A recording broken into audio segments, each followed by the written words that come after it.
Chapter 1. Walk Your Way to Strength. Walking as a Path to Mindfulness. There's something quietly profound about the sound of footsteps on a familiar path. Maybe it's the gentle rhythm or the way each step seems to remind you, you are here now. As we age, walking often becomes one of the few exercises we can return to again and again. But in Buddhist practice, walking is more than just a way to move, it is a way to wake up.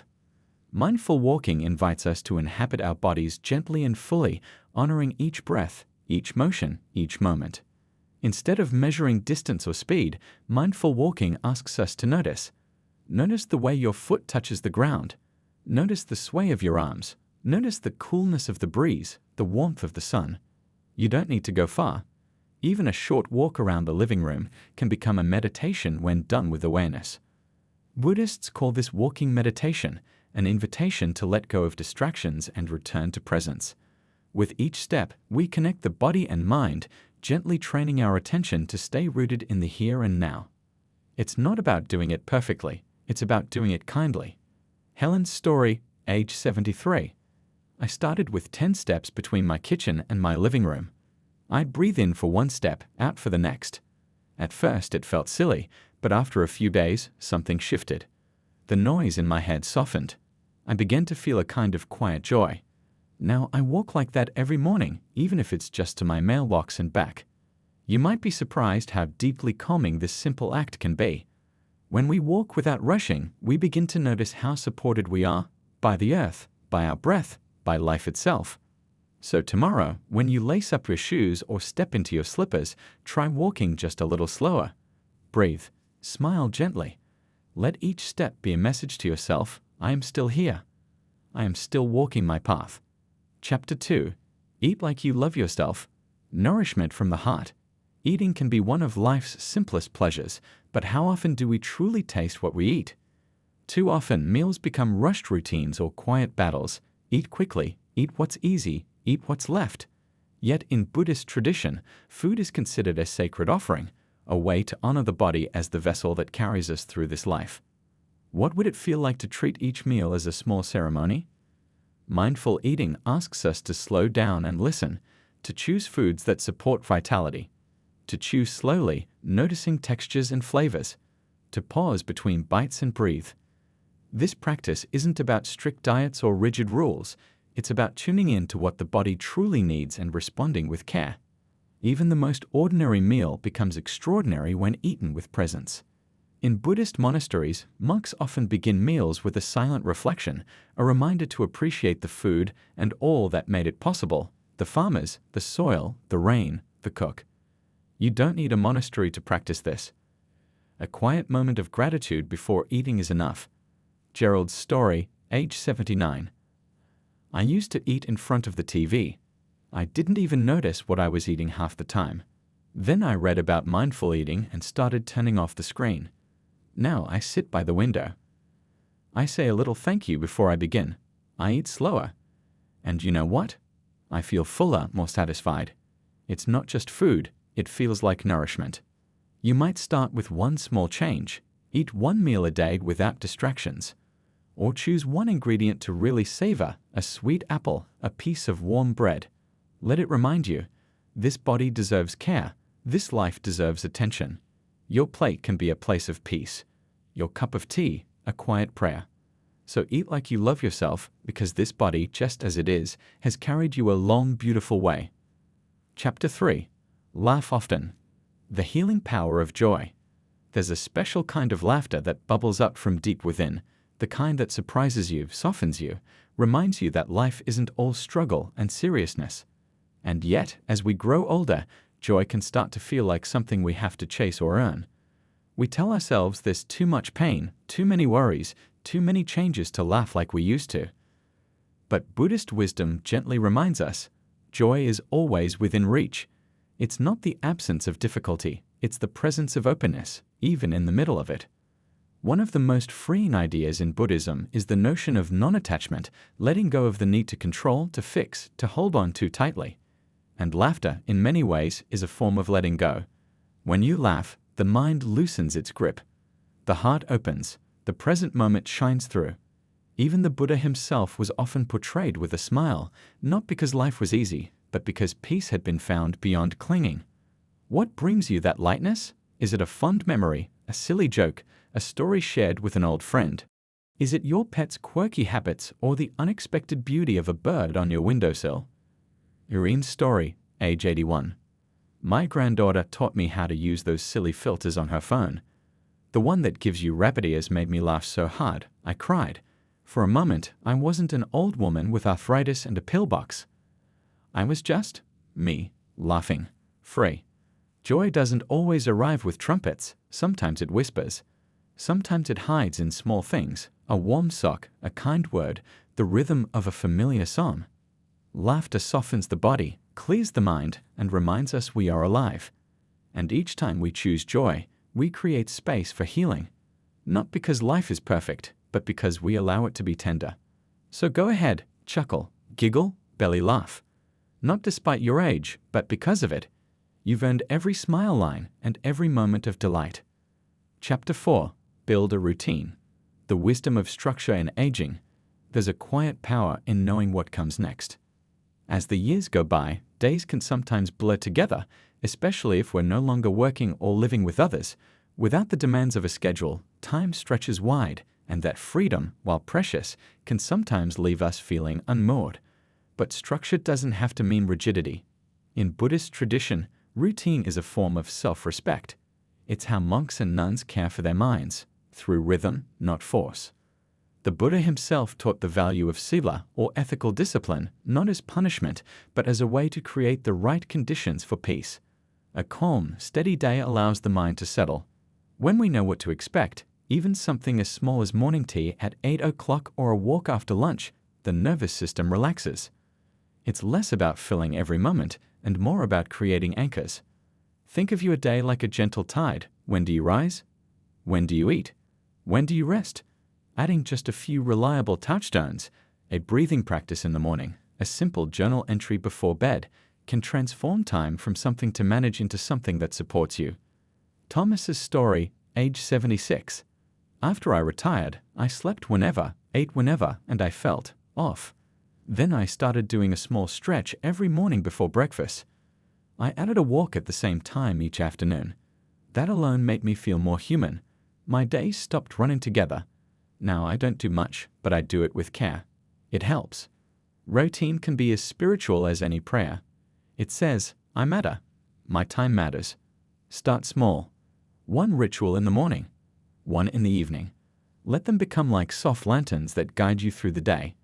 In the rhythm of daily life, we find steadiness. And in that steadiness, we begin to feel safe again, safe enough to grow, to rest, to be. Chapter 5. Talk to someone.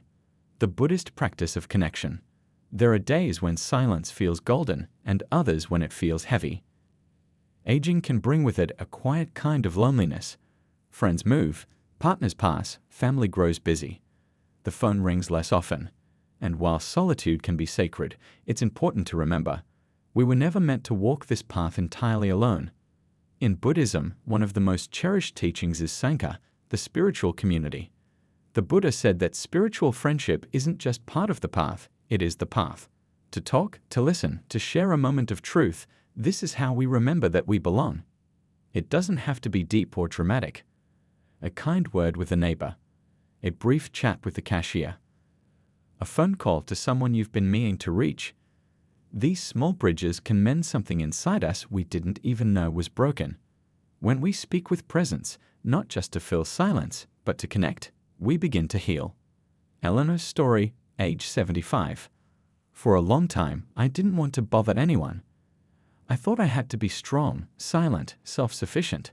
Then one day, I called an old friend just to say hi. We laughed, we cried a little.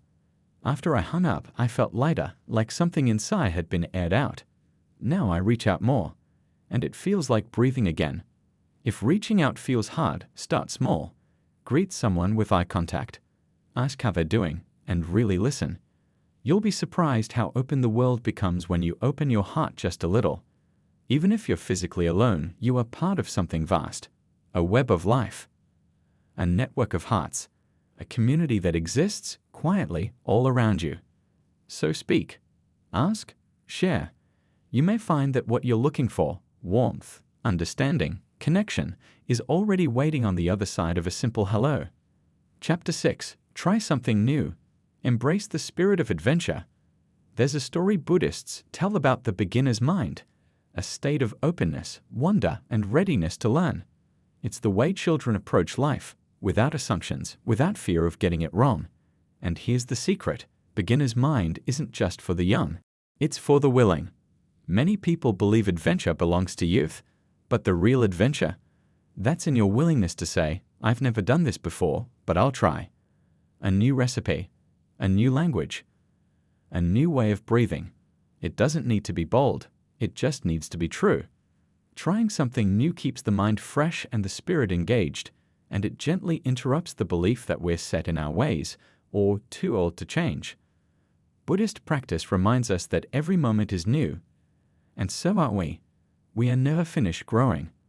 This chapter of life isn't about mastering everything, it's about deepening your relationship with the mystery of living. Samir's story, age 80. I always thought painting was for other people. Then I picked up a brush at a senior center workshop just to see. The first thing I painted looked like a sad potato, but I loved it. Now I paint every Sunday. It's not about being good, it's about being curious again. Newness doesn't have to be flashy. You could sit in a different chair, listen to music from another country, or write with your non-dominant hand. Each small shift reminds the brain, I'm alive, I'm learning, I'm here. So what have you always wondered about? What have you quietly longed to try? Let that curiosity be your compass. Let joy be your guide. It's never too late to be surprised by yourself. Chapter 7. Sleep like a champ. The power of restorative rest. There's a hush that comes with nightfall, a soft invitation to lay down not just the body, but the day itself. And yet, for many in later life, sleep becomes elusive. A patchwork of shallow hours, early wakings, restless thoughts. It's easy to blame age or discomfort. But what if sleep isn't just something that happens to us, but something we can prepare for, lovingly, mindfully? In Buddhist practice, rest is sacred. Not wasted time, not laziness, but a vital part of living with awareness. Monastics often approach bedtime with intention, using it as a moment to reflect, release, and renew. We can do the same. Creating a restful ritual, even a simple one, signals the body it's safe to let go now. Dim the lights an hour before bed. Set aside screens. Wash your face slowly, as if you were caring for something precious, because you are. Sit for a few breaths, or journal just one line. What am I ready to release today? Sleep is not a battle to win, it's a gentle return. Lillian's story, age 77. I used to lie in bed with my mind racing, every ache louder in the dark. Then I started ending each day with a short mantra, let it be. I'd repeat it quietly while lying on my side, like a lullaby. It doesn't always make me fall asleep faster, but I feel calmer. Kinder toward myself. That makes all the difference. You don't need perfect sleep. You need peaceful sleep. And peace begins with how we treat ourselves in those last quiet moments, not as someone struggling, but as someone worthy of rest. Tonight, when you lie down, try this. Place one hand on your heart. Feel the rise and fall of your breath. And whisper, if only inside, thank you, body. Thank you, day. I'm home. Chapter 8. Celebrate you. Honor your journey. How often do you pause to truly acknowledge how far you've come?